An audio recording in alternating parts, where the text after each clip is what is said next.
नमस्कार दोस्तों, वे सभी विद्यार्थी जिनके पास सब्जेक्ट कोड BPCS 186 है, उन सभी का इस वीडियो में बहुत बहुत स्वागत है। जैसा कि आप सभी जानते हैं, हमारी इस किताब का संबंध स्ट्रेस मैनेजमेंट से है, तनाव प्रबंधन से है और इस किताब में टोटल 10 चैप्टर हैं। इस पूरी किताब को पढ़ने के बाद हमें यह पता चलेगा कि जो हमारी डेली रूटीन है, हमारी जो डेली लाइफ है, उसमें हम अलग अलग तरीके से स्ट्रेस को फील करते हैं। तो क्या हम सारे के सारे जो स्ट्रेस होते हैं वो निगेटिव होते हैं या फिर कुछ स्ट्रेस हमारे लिए पॉजिटिव भी होते हैं। तो इस चैप्टर पूरी किताब को पढ़ने के बाद आपको यही पता चलेगा कि स्ट्रेस आखिर होता क्या है, ये हमारे लिए कहाँ तक प्रॉफिटेबल है और कहाँ तक इसका हमारे ऊपर निगेटिव इम्पैक्ट पड़ सकता है। इसके साथ साथ स्ट्रेस के दौरान हमें किन चीज़ों से बचना चाहिए और किस तरीके से तनाव वाली परिस्थितियों को हमसे दूर करना चाहिए। ये किताब बड़ी ज़बरदस्त रहने वाली है। ये सिर्फ एग्ज़ाम ओरिएंटेड नहीं, बल्कि ये किताब हमारी डेली लाइफ में भी काम आती है, क्योंकि आज इस भीड़ भाड़ भरी ज़िंदगी में हम कहीं ना कहीं किसी न किसी पल स्ट्रेस लेते ही रहते हैं। कई बार स्ट्रेस हमारे लिए बहुत फ़ायदेमंद होता है क्योंकि ये हमें मोटिवेट करता है, और कई बार स्ट्रेस हमारे लिए निगेटिव होता है क्योंकि ये हमारी फिजिकली और मेंटली हेल्थ दोनों को ख़राब करता है, और साथ साथ जो हमारे रिलेशन होते हैं उन्हें भी ख़राब करता है। तो चलो शुरू करते हैं अब हमारे चैप्टर को, जहाँ इस चैप्टर में सबसे पहले हमें यही बताया जाएगा कि स्ट्रेस क्या है और इसकी प्रकृति क्या होती है। सबसे पहले चैप्टर की एक प्रस्तावना दी गई है, जहां प्रस्तावना में 3 एग्जाम्पल देकर आपको यह बताया गया है कि इंसान किस तरीके से स्ट्रेस की सिचुएशन में जाता है। पहला एग्जाम्पल एक लड़के का है जिसका नाम है नीरव। नीरव की बात करें तो ये बहुत ही हार्ड वर्किंग लड़का था, बहुत ही मेहनती बच्चा था, और इसने पढ़ाई में भी ना MBA किया था। इवन अपने संस्थान में इसने टॉप किया था, यानी कि ना सिर्फ हार्ड वर्कर था, मेहनती था, बल्कि होशियार भी था। MBA किया लड़के ने और वो भी टॉपर रहा, और एक MNC कंपनी में मैनेजमेंट की जॉब इसे मिल गई, अच्छी नौकरी मिली। नीरव अपनी इस नौकरी को लेकर बहुत ज़्यादा एक्साइटेड था, उत्साहित था। जब उसने अपना इस कार्य को शुरू किया तो चीज़ें अलग थीं, और जब कार्य करते हुए उसे कुछ समय हो गया तो उसके व्यवहार में धीरे धीरे करके चेंज आने लगा। उसके माता पिता और दोस्तों ने यह देखा कि किस प्रकार से नीरव के व्यवहार में चेंजेस आ रहा है। अब ना नीरव जो पहले हमेशा खुश रहता था, मेहनत करता था, पढ़ाई करता था, अब वो धीरे धीरे करके चिड़चिड़ा होने लगा, गुस्से में रहने लगा। मुश्किल से ही वो किसी से ना बातचीत करता था और खाना खाता था। पर्याप्त रूप से वो नींद भी नहीं ले पाता था। इवन जो उसके सहयोगी थे, उन्होंने भी इसके इस व्यवहार के परिवर्तन को देखा कि एक प्रभावी लड़का, एक हंसमुख लड़का नीरव फिर अकेले कैसे लॉनलीनेस यानी कि अलोन तरीके से रहने लगा। इसका असर नीरव के कार्य प्रदर्शन पे भी हुआ। पहले वो इतनी अच्छी एक्टिविटी करता था और अब धीरे धीरे करके वो क्या हुआ, उसकी एक्टिविटी भी बेकार होने लगी।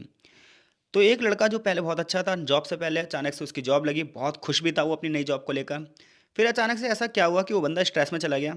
उसका पूरा का पूरा बिहेवियर जो है वो चेंज हो गया। इवन वो ना तो ढंग से सो पा रहा है, ना ढंग से खा पा रहा है। आखिर ऐसा क्यों? तो ऐसा बहुत सारे लोग जो हैं अपने जीवन में कई बार देखते होंगे। एक और एग्जाम्पल है सुमीना। वो अपने परिवार की सबसे बड़ी संतान है और एक प्रतिभाशाली लड़की है। वो हमेशा ने उसने सपना देखा था सुमीना ने कि वो डॉक्टर बनेगी, लेकिन एक दिन उसकी माँ बहुत बीमार हो गई। सुमीना को अपनी पढ़ाई छोड़कर अपनी बीमार माँ और अपने 3 छोटे भाई बहनों की देखभाल करनी पड़ी। आगे चलकर उसकी माँ की मृत्यु हो गई। अब सुमीना पहले जैसी नहीं रही। वो बेचारी अब बीमार रहने लगी। कहाँ वो डॉक्टर बनने का सपना देख रही थी, कहाँ बीमारी ने ही उसे जकड़ लिया। डॉक्टर को उसकी बीमारी का कोई शारीरिक कारण मिल ही नहीं रहा था कि यार आखिर ये बीमारी है क्यों। और ये बीमारी हुई उसके स्ट्रेस लेने की वजह से। इवन वो आगे चलकर अपनी स्कूल की जो परीक्षाएं हैं वो भी ना दे पाई। ऐसी एक और एग्जाम्पल दिया है रवि का। रवि को यकीन था कि मैंने अपनी कंपनी में बहुत अच्छा काम किया और भाई इस बार मुझे मिलने वाला है प्रमोशन, पदोन्नति। लेकिन उसके डिपार्टमेंट ने जब प्रमोशन की बात की तो उसे प्रमोशन दिया ही नहीं गया, उसकी जगह किसी और को प्रमोशन मिल गया। रवि बहुत ही ज़्यादा निराश हुआ। उसे लगने लगा यार मैंने इतनी ईमानदारी से ये काम किया, लेकिन मेरे लोगों ने, जो मेरे सीनियर ऑफिसर्स हैं, उन्होंने मुझे सराहा नहीं। और धीरे धीरे करके वो निराशा और मनोविज्ञान तरीके से टूट गया। यहाँ पर 3 अलग अलग लोगों के एग्जाम्पल देकर आपको यह बताया गया है कि प्रत्येक व्यक्ति के जो आसपास का इन्वायरमेंट होता है, बाहरी जो कारक होते हैं वो कहीं ना कहीं उसे तंग कर देते हैं। बंदा ना बहुत ही ज़्यादा क्या हो जाता है, इन सभी चीज़ों से डिस्ट्रैक्ट हो जाता है और फिर फाइनली टेंशन लेने लग जाता है। और उसके इस टेंशन का प्रभाव ये पड़ता है कि उसका जीवन पूरी तरीके से बदल जाता है, लाइफ यू टर्न ले लेती है, और बंदा जो पहले हंसमुख हो सकता है वो बहुत दुखी रहता है। अब हो सकता है पहले कोई बच्ची पढ़ने में बहुत अच्छी थी और अचानक से उसके जीवन में परिवर्तन आ गया।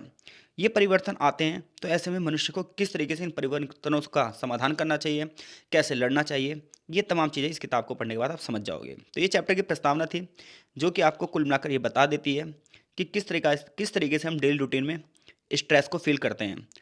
तो चलिए अब हम सबसे पहले यह जानेंगे कि भाई जो ये स्ट्रेस वर्ड है, इस स्ट्रेस वर्ड की अवधारणा कहाँ से आई और इसकी परिभाषा क्या हो सकती है? आखिर हम किस सिचुएशन को कहेंगे कि ये सिचुएशन स्ट्रेस देने वाली है? तो देखो, तनाव शब्द की जब हम बात करते हैं तो एक वर्ड है स्ट्रिंजियर। तो ये जो वर्ड है ना स्ट्रिंजियर, ये एक लैटिन भाषा का शब्द है जिसका अर्थ है तंग करना। तो आज चाहे आप स्कूल में पढ़ रहे हो या किसी वर्किंग प्लेस पर काम कर रहे हो या डेली रूटीन की आपकी लाइफ है, सिंपल सा इसका बहुत ज़्यादा उपयोग करने लगे हैं लोग। बाग कहते हैं स्ट्रेस हो रहा है यार, आई एम फीलिंग स्ट्रेस। कि बंदा क्या कर रहा है, स्ट्रेस फील कर रहा है। एग्जाम चल रहे हैं बच्चों के, स्ट्रेस फील कर रहे हैं, कितने सारे पेपर हैं यार, कैसे होगा, कैसे क्या होगा। तो ये जो स्ट्रेस है इसका मतलब होता है तंग करना। तो कोई भी वह परिस्थिति या कोई भी वह लोग जो आपको किसी प्रकार से मानसिक या शारीरिक रूप से तंग कर रहे हैं, तो आप ये मान के चल सकते हैं हम जीवन में तनाव का अनुभव कर रहे हैं। ये एक सिंपल सी डेफिनेशन है, लेकिन ये बहुत गहराई वाली है। तो जो तनाव शब्द है कौन शब्द से मिलकर बना है, स्ट्रिंजियर। कौन सी भाषा से है, लैटिन भाषा से है, जिसका अर्थ क्या होता है, तंग करना होता है। तनाव की उत्पत्ति शुरुआत में फिजिक्स का विषय थी, यानी कि भौतिक विज्ञान में इसमें बहुत रिसर्च की गई। आगे चलकर लोगों के अनुभव देखे गए कि लोगों में चेंजेस कैसे आते हैं। कोई व्यक्ति पहले कैसा था अब कैसे हो गया है, ऐसे करके बहुत सारे रिसर्च हुई और उस रिसर्च में बहुत सारे लोगों का योगदान रहा। और इन्होंने देखा इन रिसर्च का प्रभाव ये रहा कि केवल इंसान पर ही स्ट्रेस का प्रभाव नहीं पड़ता, बल्कि भैया जानवर भी स्ट्रेस लेते हैं, जानवरों पर भी तनाव का प्रभाव पड़ता है। तो अब तक जितनी भी स्टडी हुई है, उन स्टडी के हिसाब से ये बताया गया है कि जो तनाव है वो सिर्फ मनुष्य को नहीं बल्कि जानवरों को भी प्रभावित करता है। तो स्ट्रेस शब्द कहाँ से लिया गया है, स्ट्रेंजर से लिया गया है। स्ट्रेंजर मतलब तंग करना। क्लियर है इतनी बात? अब इसकी कुछ परिभाषाएं सुन लो। तो एक व्यक्ति है जिनका नाम है हंस सैली, 1974 में तनाव की उन्होंने परिभाषा दी। और इन्होंने कहा कि देखो, हर एक व्यक्ति की ना हर समय कुछ ना कुछ डिमांड होती है। वो अपने आसपास के वातावरण से कुछ ना कुछ डिमांड करता है। अब ऐसे में सामने से कुछ क्रिया होती हैं और कुछ प्रतिक्रियाएं भी होती हैं। कई बार क्रियाएं हमारे हिसाब से होती हैं तो प्रतिक्रिया अच्छी होती है। जब क्रियाएं हमारे हिसाब से नहीं होती हैं तो फिर चीज़ें ये लगता है हमें कि हम प्रतिक्रिया सही से नहीं दे पा रहे और हम ना उसी समस्या में फंस जाते हैं। तो हंसल ये कह रहा है कि तनाव जो है ये शरीर की एक निश्चित मांग है और वो क्या है, एक रिएक्शन है, प्रतिक्रिया है। कई बार ये प्रतिक्रिया अच्छी होती है और कई बार नहीं भी होती है। ऐसी बॉम और अन्य ने ये कहा है, तनाव की परिभाषा दी ये है कि भैया एक ऐसी प्रक्रिया जिसमें हम अपनी आसपास की घटनाओं और शक्तियों के प्रभाव में आते हैं, इसे ही तनाव कहा जाता है। तनाव हमारे जीवन के अस्तित्व और स्वास्थ्य दोनों पर प्रभाव डालता है। ऐसे एक व्यक्ति शेफर है, उन्होंने तनाव की डेफिनेशन ये दी है कि मन और शरीर हमेशा कुछ ना कुछ डिमांड करते रहते हैं और ऐसे में वो जो प्रोसेस चलता है उस डिमांड के लिए, जो रिएक्शन होता है उस डिमांड के लिए, ये हमारे शरीर को और मन को दोनों प्रभावित करता है। तो ये कुछ ना टेक्निकली डेफिनेशन है, ये आपको ऐसी की ऐसी लिखनी पड़ेगी, ये आपको रटना पड़ेगा। कुल मिलाकर आप ये मान के चलिए कि हमारी डेली लाइफ में हमारे कुछ कार्य होते हैं, उन कार्यों को करते वक्त हमारी जो रिएक्शंस होते हैं कई बार वो पॉजिटिव होते हैं और कई बार नेगेटिव होते हैं। अगर हम काम अपना समय से पूरा कर लेते हैं तो चीज़ें बिल्कुल बैलेंस में चलती रहती हैं। लेकिन कई बार काम हम अगर कल पे छोड़ देते हैं या अचानक से हमारे सामने कोई चीज़ ज़्यादा आती है या कई बार ऐसे इंसिडेंट हमारे सामने हो जाते हैं जिन्हें हम पसंद नहीं करते, तो हम एक बुरी परिस्थिति में जाते हैं और फिर हम कहते हैं हम स्ट्रेस में चले गए। क्योंकि किसी को भी ऐसा अच्छा नहीं लगता कि कोई बंदा उसके सामने ऐसा आ जाए जिसे वो पसंद ना करता हो। कोई बंदा ये नहीं सोचता कि उसके घर में कोई ऐसी दुर्घटना घट जाए जिसकी वजह से उसका मन अशांत हो जाए। तो हमारे इतने सारे रिश्ते हैं, नाते हैं, वहाँ पर जब भी कोई अप्रिय घटना होती है तो उससे बंदा क्या होता है, दुखी होता है। हर एक बंदा चाहता है कि चीज़ें ना पॉजिटिव वे में चलती जाएं। ऑफिस में जाते हैं, किसी से बहस हो जाती है तो भी स्ट्रेस में चला जाता है बंदा। काम का बोझ ज़्यादा आ गया तो भी स्ट्रेस में चला जाता है बंदा। पैसे खत्म हो गए तो भी स्ट्रेस में चला जाता है बंदा। तो बहुत सारे तरीके हैं। बच्चे पढ़ाई कर रहे हैं, सिलेबस ज़्यादा, इसका भी स्ट्रेस हो जाता है। तो बहुत सारे तरीके हैं भाई, यहाँ पर सिर्फ और सिर्फ क्या दिए हैं, परिभाषाएं दी हैं। तो ऐसी एक परिभाषा लॉजरस और फॉकमैन ने भी दी है। इन्होंने कहा है भाई स्ट्रेस पता है क्या है, व्यक्ति और उसके आसपास के पर्यावरण के बीच में संबंध है। अब इस इन्वायरमेंट को देखो, आप नेचुरल वाला इन्वायरमेंट मत समझो। हम अपने हमारे को आसपास जो भी चीज़ें घिरे हुई है वो हमारा इन्वायरमेंट है, चाहे वो हमारी फैमिली हो, चाहे वो हमारे ऑफिस वर्क हो, चाहे हमारा स्कूल हो, चाहे हमारे कॉलेज हो। तो व्यक्ति और पर्यावरण के बीच में एक संबंध होता है। जब ये संबंध पॉजिटिव वे में चलता है तो ठीक रहता है, नेगेटिव वे में चला जाता है तो हम ये कहते हैं कि क्या है, तनाव आ गया। लेकिन ये बात ध्यान रखना, तनाव हमेशा निगेटिव नहीं होता, नकारात्मक नहीं होता, इसके अपने लाभ भी होते हैं। क्योंकि कई बार ना जब तक हमें तनाव नहीं होगा ना तब तक हम आगे बढ़ेंगे नहीं जीवन में। तनाव कई बार ना मोटिवेशन का काम देता है। तनाव हमें नई नई सिचुएशन से निपटने में भी सहायता करता है। लेकिन कुछ लोग होते हैं जो मनोविज्ञान की दृष्टि में बड़े कमज़ोर होते हैं, तो स्ट्रेस को ना वो नहीं कर पाते बिल्कुल, मतलब उसे टैकल नहीं कर पाते हैं। लेकिन कुछ लोग होते हैं स्ट्रेस में बड़े बड़े काम कर जाते हैं, तनाव में बहुत तगड़े तगड़े काम कर जाते हैं, क्योंकि जीवन में हमें कई बार बहुत सारे डिसीजन लेने पड़ते हैं और उन डिसीजन को हम कैसे लेंगे ये हमारी ना क्वालिटी पर डिपेंड करता है। ऐसे एक ट्रक सिल्लो हैं जिन्होंने 2016 में एक डेफिनेशन दी कि तनाव ना एक परिवर्तन है, यानी कि डेली रूटीन हमारा जैसा चल रहा है उसमें एक चेंज आ जाए और इस चेंज का हमारे शरीर पर प्रभाव पड़ेगा, हमारी शारीरिक स्थिति पर प्रभाव पड़ेगा, मानसिक स्थिति पर प्रभाव पड़ेगा, इमोशंस पर प्रभाव पड़ेगा और फिर हम कहेंगे क्या है, यह स्ट्रेस है। तो बहुत सारी जो परिभाषाएं हमने पढ़ी हैं ये सब वेस्टर्न फिलॉसफी की देन है। जब हम इंडियन फिलॉसफी की बात करते हैं तो हम ये कहते हैं अगर हम अंदर से शांत हैं तो क्या हैं हम, बिल्कुल ठीक हैं। और आंतरिक शांति की अनुपस्थिति है, यानी कि पीस की एब्सेंस है हमारे शरीर में, तो हम कहेंगे हम क्या हैं, स्ट्रेस में हैं।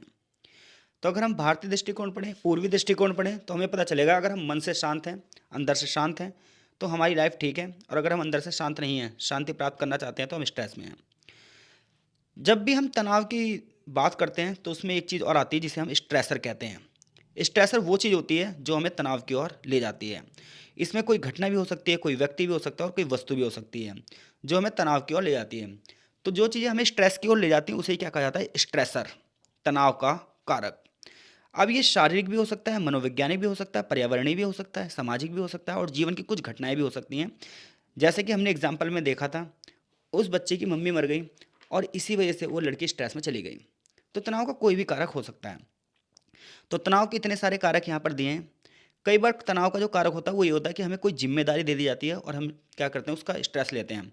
तो जो अच्छे लोग होते हैं, मनोवैज्ञानिक रूप से मजबूत होते हैं, वो अपनी जिम्मेदारी अच्छे से निभाते हैं और कुछ लोग फिर जिम्मेदारी से भाग जाते हैं। तनाव का दूसरा एक कारक है अंतर व्यक्तिक का द्वंद्व। अपने मन में ही हमारे अंदर द्वंद्व होता है कि ये करें या ना करें, करें या ना करें, ये भी तनाव का कारक बनता है। स्कूल की परिस्थितियाँ या वर्किंग प्लेस की हमारी परिस्थितियाँ क्या हैं, ये भी हमें प्रभावित करती हैं। हम मान लो किसी का बॉस ही अच्छा नहीं है, या फिर किसी का बॉस अच्छा है तो साथ वाले कर्मचारी अच्छे नहीं हैं, स्कूल में टीचर अच्छा नहीं है, या फिर स्कूल में टीचर अच्छा है तो बच्चे अच्छे नहीं हैं। तो स्कूल और कार्यस्थल की जो परिस्थितियाँ हैं ये भी प्रभावित करती हैं। और इसके अलावा बंदा इमोशनल रूप से कितना मजबूत है ये भी ध्यान रखा जाता है। जीवन की बहुत सारी घटनाएं भी स्ट्रेस देती हैं कि किसी अप्रिय का बिछड़ना तो सभी को दुख देता है। शारीरिक अवस्थाएं भी, कोई व्यक्ति बीमार हो गया या कोई इंसिडेंट घट गया उसके साथ। कर्तव्य संबंधित तनाव कारक, तो ये तनाव के कारक हैं, ये स्ट्रेसर हैं जो स्ट्रेस लोगों को देते हैं। तो अब तक हम इस चैप्टर में पढ़ चुके हैं कि स्ट्रेस क्या होता है और स्ट्रेस के फैक्टर कौन कौन से होते हैं। अब हम बात कर रहे हैं तनाव की नेचर क्या होते हैं और तनाव का प्रकार क्या होता है। तो देखो, कह रहा है तनाव नमक और काली मिर्च की तरह होता है। जिस तरीके से एक व्यक्ति खाना खाते वक्त नमक और काली मिर्च का प्रयोग करता है, नमक के बिना तो कोई खाना बन ही नहीं सकता, लेकिन उसकी एक उचित मात्रा होती है। तो अगर वो उचित मात्रा से ज़्यादा नमक हो जाए तो भी बेकार लगेगा और कम हो जाए तो भी बेकार लगेगा। ठीक इसी प्रकार से जो तनाव है ये भी एक निश्चित दिशा में कार्य करने के लिए हमें मोटिवेट करता है। तो जिसके जीवन में तनाव ही नहीं है वो व्यक्ति, ये मान के चलो, कोई एक्टिविटी कर ही नहीं सकता, वो आगे बढ़ने के लिए कभी प्रेरित हो ही नहीं सकता। वो हमेशा आलस में पड़ा रहेगा, वो सोचेगा होने दो, जो हो रहा है कोई मतलब ही नहीं है। क्योंकि जो, मान लो आप किसी कॉम्पिटेटिव एग्जाम की तैयारी कर रहे हो और आपने स्ट्रेस ही नहीं लिया, यार मेरा एग्जाम है, तो फिर आप ये मान के चलो एग्जाम आप क्लियर भी नहीं कर पाओगे। तो वो यही कह रहा है कि तनाव हमारे जीवन में नमक और काली मिर्च की तरह है। जिस तरह खाने में नमक और काली मिर्च उसका स्वाद बढ़ाते हैं, लेकिन एक सीमित मात्रा में। अगर आवश्यकता से ज़्यादा हो जाए तो भी दिक्कत है, आवश्यकता से कम हो जाए तो भी दिक्कत है। तो ऐसी जो तनाव है वो हमें लेना ही चाहिए, लेकिन पॉजिटिव वे में। ये नहीं कि तनाव ज़्यादा ही ले लिया, अपनी एफिशिएंसी से ज़्यादा ले लिया, जितनी मनुष्य की क्षमता उतनी तो करेगा, तो लेगा। जिस तरीके से आवश्यकता से अधिक भोजन में नमक दिक्कत करता है, ठीक उसी तरीके से अत्यधिक तनाव भी दिक्कत करता है। मैटर ये करता है ना, मनुष्य अपनी क्षमताओं को पहचान ही नहीं पाता, वो समझ नहीं पाता मैं किस चीज़ के लिए बनाऊँ, मैं मेरा इंटरेस्ट किस चीज़ में है। तो वो बंदा ना उसलिए वो काम ही नहीं कर पाता, तो इसलिए आवश्यकता से ज़्यादा स्ट्रेस में ले आता है और इसका फिर क्या होता है, उसके जीवन पर प्रभाव बुरा पड़ता है। अब हम पढ़ेंगे तनाव के प्रकार। तनाव का पहला प्रकार है जो सबसे ज़बरदस्त है, जिसे हम बोलते हैं यूस्ट्रेन। यूस्ट्रेन की अगर हम बात करें तो ये तनाव अच्छा होता है, इसे यूस्ट्रेस भी कहते हैं। जैसे मान लो किसी की शादी होने वाली है या नौकरी मिलने वाली है, तो बंदा पॉजिटिव वे में आगे बढ़ेगा, उसके जो रिएक्शंस होंगे वो पॉजिटिव वे में बात बढ़ेंगे। तो जब स्ट्रेस पॉजिटिव वे में आगे ले जाए हमें, ठीक है, कोई ऐसी सूचना हमें मिले जिसमें हम खुश हो जाएं, तो हम कहेंगे किस प्रकार का स्ट्रेस है, यूस्ट्रेस। दूसरा है न्यू स्ट्रेस। न्यू स्ट्रेस की बात करें तो ना तो ये पॉजिटिव होता है और ना ही निगेटिव होता है, तो इसलिए इसे क्या कहा जाता है, न्यूट्रस, यानी कि इसमें बंदे का कोई रिएक्शन ही नहीं होता। क्यों? क्योंकि 10 साल से बंदा पढ़े जा रहा है, उसके बाद उसकी सरकारी नौकरी लगी, तो बंदा क्या होगा, चल ठीक है, क्योंकि बहुत लेट भी कोई चीज़ मिले ना तो फिर उसकी ना खुशी नहीं होती है। तो यहाँ पर क्या है, कुछ चीज़ें ऐसी होती हैं जो ना तो हमें तनाव को बढ़ाती हैं ना ही हमारे लिए नुकसान करती हैं, तो ये क्या कहलाता है, न्यू स्ट्रेस। तीसरा है डिस्ट्रेस, व्यथा। ये तनाव की तीसरी श्रेणी है और इसी को लोग ज़्यादातर क्या कहते हैं, तनाव कहते हैं। डिस्ट्रेस जब होता है जब व्यक्ति को कोई घटना हो जाए उसके साथ और वो क्या करे, उसकी उत्तेजना बहुत हाई हो जाए, बहुत ज़्यादा तनाव ले ले वो, ठीक है, और ये अधिक समय तक ना रहे। तो मतलब कुछ समय के लिए कुछ ऐसी घटनाएं घट जाएं जिसकी वजह से बंदा कुछ समय के लिए क्या चला जाए, टेंशन में चला जाए, तो हम कहेंगे वो बंदा डिस्ट्रेस हो गया है। आगे है हाइपर स्ट्रेस। बहुत ही ज़्यादा तनाव ले रहा है बंदा, बहुत ही ज़्यादा तनाव ले रहा है, बहुत लंबे समय तक तनाव है, तो हम कहेंगे हाइपर स्ट्रेस है या अत्यधिक तनाव है। और पांचवा है हाइपो स्ट्रेस। हाइपो स्ट्रेस ये है जिसमें बंदा तनाव नहीं ले रहा, अपर्याप्त तनाव है, चीज़ें होंगी, होती रहेंगी। तो तनाव के कितने प्रकार हैं, you stress, new stress, distress, hyper stress और हाइपो स्ट्रेस। ठीक है भाई। अब हम बात करेंगे तनाव के लक्षणों की। तो तनाव का प्रभाव कैसे पड़ता है, तो तनाव का सबसे पहला शारीरिक लक्षण, यानी कि हम कैसे मानेंगे कि हम तनाव में हैं या नहीं हैं, हम स्ट्रेस में हैं या नहीं हैं, हमें कैसे पता चलेगा। तो देखो भाई, तनाव का शारीरिक लक्षण क्या है। तनाव का शारीरिक लक्षण ये है, कई बार ना मनुष्य खाना खाएगा और वो पचेगा ही नहीं, यानी कि पेट की क्या हो जाएगी, खराबी। तो सबसे पहले जो स्ट्रेस का प्रभाव पड़ता है वो हमारी पाचन क्षमता पर पड़ता है। फिर दूसरा प्रभाव पड़ता है हमारे मस्तिष्क पे, बड़े पैमाने पर सिर दर्द होने लग जाता है और कई बार ये माइग्रेन तक चला जाता है। व्यक्ति को दर्द और पीड़ा रहती है, नींद पूरी नहीं हो पाती, सोने में दर्द होने लग जाता है उसे, दिल की धड़कनें तेज हो जाती हैं, नींद की कमी हो जाती है बंदे के अंदर, मुंह में सूखापन रहता है, मांसपेशियों में तनाव रहता है और बार बार उसे इन्फेक्शन हो जाते हैं। तो ये मान के चलो बंदा स्ट्रेस में है। यानी कि किसी के आपको शारीरिक लक्षण लग रहे हो किस तरीके के, कि उसको पाचन क्षमता ठीक नहीं है, उसकी सिर दर्द हो रहा है, माइग्रेन चल हो गया उसे, दर्द और पीड़ा में रह रहा है, सीने में दर्द हो रहा है, दिल की धड़कन तेज हो रही है, नींद में कमी हो चुकी है, तो आप मान के चलो वो बंदा स्ट्रेस में है। क्योंकि हर बार बीमारियां नहीं होती हैं, स्ट्रेस बीमारी को लेकर आ जाता है अगर ये आवश्यकता से अधिक हो जाए तो। कॉग्निटिव लक्षण होते हैं, शारीरिक लक्षण, संवेदनात्मक लक्षण ये होते हैं जैसे कोई बंदा हमेशा निराशा में ही रहे, चिड़चिड़ापन महसूस करे, उसे आसानी से गुस्सा दिला दो आप, व्यर्थ अनुभव करे, यार बेकार में, अकेलापन अनुभव करे, उदासी अनुभव करे, तो समझ लेना बंदा किसमें है, स्ट्रेस में है। मनोवैज्ञानिक लक्षण में बंदा हमेशा चिंता ही करता रहे, उसे भविष्य की चिंता हो, यार आगे क्या होगा, मेरे बच्चों के साथ क्या होगा, मेरे साथ क्या होगा, पता नहीं कल की ज़िंदगी कैसी है कैसी नहीं है। तो ये मनोवैज्ञानिक लक्षण होते हैं। कुछ बंदे अपने आप ही स्ट्रेस लेते ही रहते हैं, वो स्ट्रेस लेने के लिए पैदा हुए हैं। वो भूल भूल नहीं पाते, बुरी चीज़ों को भूल नहीं पाते, वो सोचते हैं यार क्या होगा, कल क्या होगा, कल क्या होगा, कल क्या होगा, कल क्या होगा, कल की चिंता में ही क्या रहते हैं वो। तो ये भी क्या है, स्ट्रेस का एक मनोवैज्ञानिक लक्षण है। एक है व्यवहारात्मक लक्षण। व्यवहारात्मक लक्षण क्या होता है, इसमें बंदा क्या होता है, उसका जो प्रदर्शन है वो बेकार होने लग जाता है, शराब वगैरह अल्कोहल वगैरह का यूज़ करने लग जाता है, दुर्घटनाएं हो जाती हैं, चिंताजनक व्यवहार करता है और टाइम मैनेजमेंट बिल्कुल उसका बेकार हो जाता है। वो डेली अपना टाइम रूटीन बनाएगा लेकिन कुछ कर नहीं पाएगा। भूख में बदलाव आएगा, तेज़ी से बात करेगा, तेज़ी से चलेगा, तेज़ी से खाएगा और बोलते वक्त लेटर्स में अशुद्धियाँ करेगा। तो तनाव के लक्षण शारीरिक रूप से हैं, मनोवैज्ञानिक रूप से हैं, संवेदनात्मक और व्यवहारात्मक। और इन सबको यहाँ पर ये टेबल बनी हुई है, तो वो मैंने आपको समझा ही दिया अच्छे से कि शारीरिक लक्षण क्या है। अगर आपकी हार्ट बीट बहुत तेज गति से बढ़ रही है, दिल की धमक बढ़ रही है, पसीना आने में वृद्धि हो रही है, हाथ पैर और मांसपेशियों में तनाव हो रहा है, सांस की तकलीफ हो रही है, दांत पीस रहे हो आप, यानी कि बोलते वक्त एकदम से बंदा किचकिचा दे रहा है, सिर दर्द है, अपच है, मुंह सूखना, दर्द, ठंडे पसीना आ रहा, पेट में ऐंठन है, ये सब स्ट्रेस के कारण हो सकता है। परेशानी अनुभव कर रहे हो, ध्यान केंद्रित नहीं हो पा रहा आपका एक ही जगह, चिड़चिड़ापन है, चिंता है, डिसीजन नहीं ले पा रहे हो, खोए खोए रह रहे हो, मनोवैज्ञानिक लक्षण है। बहुत ही ज़्यादा स्ट्रेस में चले गए, गुस्सा आ रहा है, जलन हो रही है, शर्म आ रही है अपने ऊपर, आत्मघाती भावना आ रही है, बंदा इस जगह पर सुसाइड तक कर लेता है, संवेगात्मक लक्षण है। व्यवहारात्मक क्या है, व्यवहार बदलेगा यहाँ पर, जो बंदे का काम करने का तरीका है उसके प्रदर्शन में गिरावट आएगी, धूम्रपान करने लग जाएगा, शराब करने लग जाएगा, नशीली दवाओं का सेवन करेगा, पैर के नाखून चलाएगा, नाखून काटने लग जाएगा मुंह से, भूख में वृद्धि हो जाएगी, नींद बढ़ जाएगी उसकी, डर लगेगा, जल्दी जल्दी खाना खाएगा, जल्दी जल्दी बोलेगा और टाइम मैनेजमेंट सबसे बड़ी बात है उसके बेकार हो जाएगा। और बोलते वक्त जो वो गलतियां हैं लिखने की, बोलते वक्त गलतियां करेगा शब्दों की, ये सब कैसे लक्षण है, व्यवहारात्मक लक्षण है। तो तनाव क्या है, तनाव की प्रकृति क्या है, तनाव के लक्षण क्या हैं। अब हम बात करते हैं तनाव के सोर्स क्या हैं, यानी कि किस वजह से बंदा तनाव में चला जाता है। तो देखो भाई, तनाव के ना यहाँ पर 4 सोर्सेज बताए गए हैं, माफ़ कीजिएगा 3 प्रमुख सोर्स बताए गए हैं। पहला सोर्स है कुंठा। कुंठा का मतलब पता क्या होता है, हम कोई काम करे जा रहे हैं और लगातार फेल हुए जा रहे हैं, लगातार काम किए जा रहे हैं, लगातार फेल हुए जा रहे हैं, तो बंदा ना अवसाद में चला जाएगा, डिप्रेशन में चला जाएगा, वो कहेगा यार मैं जो भी करता हूँ गलत ही क्यों हो रहा है, जैसे कि चैप्टर में हमने एग्जाम्पल पढ़ा था रवि का, कितना बढ़िया काम कर रहा था रवि, उसे पता क्या लग रहा था, मेरा प्रमोशन पक्का है, बट प्रमोशन नहीं मिला। तो उसके मन में कुंठा धर गई, निराश हो गया बंदा। तो जब बंदा अच्छा काम करे और उसे उसका फ़ायदा ना मिले तो बंदा क्या है, स्ट्रेस में चला जाता है। वो कहता है हटाओ यार, क्या फ़ायदा इतनी मेहनत करके। तो स्ट्रेस का पहला सोर्स क्या है, पहला सोर्स है कुंठा।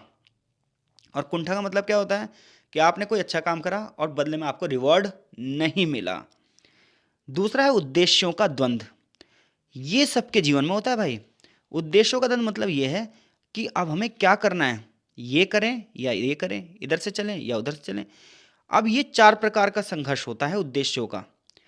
पहला संघर्ष होता है उपागम उपागम संघर्ष। इस संघर्ष में ये होता है कि हमारे पास दो लक्ष्य होते हैं, दो टारगेट होते हैं। दोनों के बीच में हमें क्या करना है, चुनना है कि हमें कौन से वाले को चुनना है। दोनों ही पॉजिटिव हैं और दोनों ही इक्वल हैं। उदाहरण के लिए एक बंदे की दो नौकरियों में नंबर आ गया, दोनों में सैलरी सेम है, दोनों एक ही बोर्ड की हैं।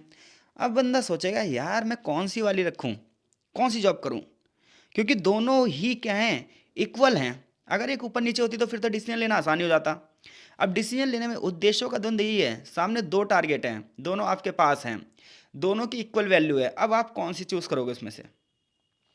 दूसरा है परिहार परिहार द्वंद्व। इस द्वंद्व में क्या होगा, इसमें भी दो लक्ष्य हैं, इसमें भी दो लक्ष्य समान हैं, लेकिन एक पॉजिटिव और एक नेगेटिव है। उदाहरण के लिए बहुत ध्यान से समझना, एक व्यक्ति है, उसकी नौकरी लग रही है, लेकिन नौकरी वो लग रही है जिसमें उसकी दिलचस्पी नहीं है। तो अब बंदा वो ये काम करे जिसमें उसकी दिलचस्पी नहीं है, वो बेरोजगार रहे। ये भी अगला द्वंद्व है। यानी कि बंदे को एक काम तो मिल रहा है लेकिन वो काम में उसकी दिलचस्पी नहीं है। अब बंदा वो काम करे या फिर बेरोजगार रहे। अब ये परिहार परिहार द्वंद्व कहलाता है। तो उपागम उपागम द्वंद्व कौन सा है, जिसमें दो लक्ष्य हैं, समान हैं, दोनों की प्रकृति पॉजिटिव है, कौन सा यूज करें, ये उपागम उपागम द्वंद्व है। परिहार परिहार द्वंद्व है, एक पॉजिटिव है एक नेगेटिव है, क्योंकि जॉब ही कर ले बेचारा, दिलचस्पी नहीं है तो क्या ही करें। एक है उपागम और परिहार द्वंद्व, यहाँ पर लक्ष्य एक ही है। यहाँ पर लक्ष्य क्या है, एक ही है, जो पॉजिटिव भी हो सकता है और निगेटिव हो सकता है। फॉर एग्जाम्पल, एक बंदा है जिसकी विदेश में नौकरी लगी है। अब विदेश में नौकरी लगी है, बंदा बहुत खुश है, लेकिन एक तरफ उसे अपने परिवार को भी छोड़ना है, ये उसका निगेटिव। यानी कि लक्ष्य एक ही है, यहाँ पर फैक्टर एक ही है, कारक एक ही है, लेकिन उसका पॉजिटिव भी इम्पैक्ट पड़ रहा है और निगेटिव भी। कि बंदे की जॉब लगी विदेश में, कितनी बढ़िया बात है, मान सम्मान की बात है, बंदा खुश होगा, ठीक है। उपागम द्वंद्व शुरू होगा। परिहार ये आ जाएगा इसमें कि उसे अपनी फैमिली छोड़नी पड़ेगी, माता पिता छोड़ने पड़ेंगे, अकेले जाना पड़ेगा, एक अजनबी जगह जाना पड़ेगा। तो इसलिए व्यक्ति स्ट्रेस में आ सकता है कि यार डिसीजन कैसा लूँ। सबसे ज़्यादा ना देखो स्ट्रेस रहता है जो डेली लाइफ में, वो इसी को लेकर रहता है कि हम डिसीजन क्या लें। अगला है दोहरा उपागम। इसमें क्या होता है, ये सबसे जटिल होता है, सबसे जटिल। इसमें क्या होता है, हमें हमारे पास चॉइस होती है कि कब हम पॉजिटिव और निगेटिव को चूज़ करें। फॉर एग्जांपल, एक लड़का है जिसे संगीत में रुचि है, वो संगीत को अपनाना चाहता है, लेकिन उसके माता पिता दुखी हैं, क्योंकि माता पिता क्या चाह रहे हैं, इंजीनियरिंग। इंजीनियरिंग से माता पिता खुश रहेंगे, बच्चे की रुचि नहीं है। ये सबसे ज़्यादा होता है भाई, मेरे को तो ऐसा लगता है 90% द्वंद्व यही रहता है हमारे मन में। हर किसी बच्चे के सामने ये समस्या रहती है, माता पिता कुछ और चाहते हैं, बच्चा कुछ और चाहता है, चीज़ें कुछ और हो जाती है। तो इस प्रकार का द्वंद्व दोहरे द्वंद्व होते हैं कि करा क्या जाए। और लास्ट में आता है दबाव। जब हम दबाव की बात करते हैं, ये भी तनाव का एक सोर्स है। ये दबाव बाहरी भी हो सकता है, आंतरिक भी हो सकता है। यानी कि बाहर से कोई हमें दबाव बनाए तो ये बाहरी हो गया, और जब हम खुद पर खुद दबाव बनाएं तो ये क्या हो गया, आंतरिक हो गया। तो फॉर एग्जाम्पल, समाज में हमारी छवि बन गई, हम बहुत पढ़ने वाले हैं, लेकिन एग्जाम के रिजल्ट में हम फेल हो जा रहे हैं, तो ये आंतरिक दबाव है, ठीक है। समाज में हमारी छवि बन गई है क्या, कि हम पढ़ते ही नहीं है, पढ़ते ही नहीं है, तो वो बाहर से दबाव बनाएंगे, पढ़ ले पढ़ ले पढ़ ले। तो इस प्रकार से जो दबाव है ये भी लोगों को प्रभावित करता है। लेकिन दबाव वाले व्यक्ति भी अलग अलग तरीके होते हैं। एक होते हैं टाइप ए के बंदे और एक होते हैं टाइप बी के बंदे। टाइप ए वाले बंदे वो होते हैं जिनमें बेचैनी होती है, हर चीज़ की जल्दबाजी होती है, तुरंत कोई काम करें तुरंत ही सफल हो जाएं, वो ये सोचते हैं। टाइप बी वाले बंदे होते हैं शांत, बिल्कुल शांत, जो होगा देखा जाएगा, सिचुएशन बताएगी। तो ये दो तरीके के लोग होते हैं, स्ट्रेस को ये झेलते भी उसी तरीके से हैं। लेकिन कई बार जीवन की कुछ घटनाएं होती हैं, ये भी स्ट्रेस को फैलाती हैं। जैसे किसी प्रिय व्यक्ति की मृत्यु हो जाती है, गर्भावस्था, तलाक हो जाता है किसी का, बच्चे घर छोड़ देते हैं, ठीक है, रिटायरमेंट के बाद क्या होगा, विवाह के बाद क्या होगा, नौकरी छूट गई, ये सब भी स्ट्रेस के कारण हैं। तो हमने इस चैप्टर में स्ट्रेस क्या होता है ये पढ़ा, स्ट्रेस के सोर्सेज क्या होते हैं ये भी पढ़ा, स्ट्रेस की प्रकृति क्या होती है ये भी पढ़ा, और कई बार स्ट्रेस के और भी बहुत सारे छोटे मोटे कारण हो सकते हैं। जीवन की कुछ घटनाएं होती हैं जो व्यक्ति में तनाव ला सकती हैं, जैसे व्यक्ति नौकरी खो दे, प्रियजन की मृत्यु हो जाए। डेली रूटीन में बहुत सारी बाधाएं आती हैं, जैसे कि हम बाहर निकले और 2 घंटे का जाम ही लग गया। अब ये भी स्ट्रेस है, इसमें हमारा कोई नियंत्रण ही नहीं है, कुछ कर ही नहीं सकते हम इसमें।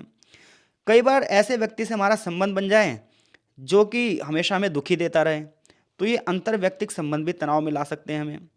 कई बार समाज की परिस्थितियाँ, प्रदूषण हो रहा है हर जगह, जाम लग रहा है, पर्यावरण में परिवर्तन हो रहा है, भीड़ ही भीड़ लगी हुई है, जैसे कोविड टाइम पे इन्फेक्शन फैल रहा था, तो ये सब परिस्थितियाँ भी लोगों को तनाव में ले जाती हैं। तो स्ट्रेस क्या है, स्ट्रेस के प्रकार क्या है, स्ट्रेस की प्रकृति क्या है, स्ट्रेस कैसे होता है, ये तमाम चीज़ अब तक पढ़ चुके हैं। चैप्टर का लास्ट टॉपिक है स्ट्रेस को मापा कैसे जाए। तो स्ट्रेस को मापने के 4 तरीके यहाँ पर बताए गए हैं और इसके बाद ये चैप्टर खत्म हो जाएगा। चीज़ें समझ में आ रही हो तो भाई कमेंट बॉक्स में कमेंट जरूर करिए, ताकि हमें सामने से मोटिवेशन मिल पाए, ताकि किताब को आगे पढ़ाने में थोड़ा सा मजा आए। ठीक है, तो देखो, तनाव का मापन पहले शारीरिक रूप से कर सकते हो कि कौन बंदा स्ट्रेस में है नहीं है। जो बंदा स्ट्रेस में होगा ना, उसका ब्लड प्रेशर हाई हो जाएगा, हृदय धड़कन तेज हो जाएंगी, सांस वो तेज़ी से लेता रहेगा। तो अगर ऐसा कुछ है तो आप मान लीजिएगा वो स्ट्रेस में है।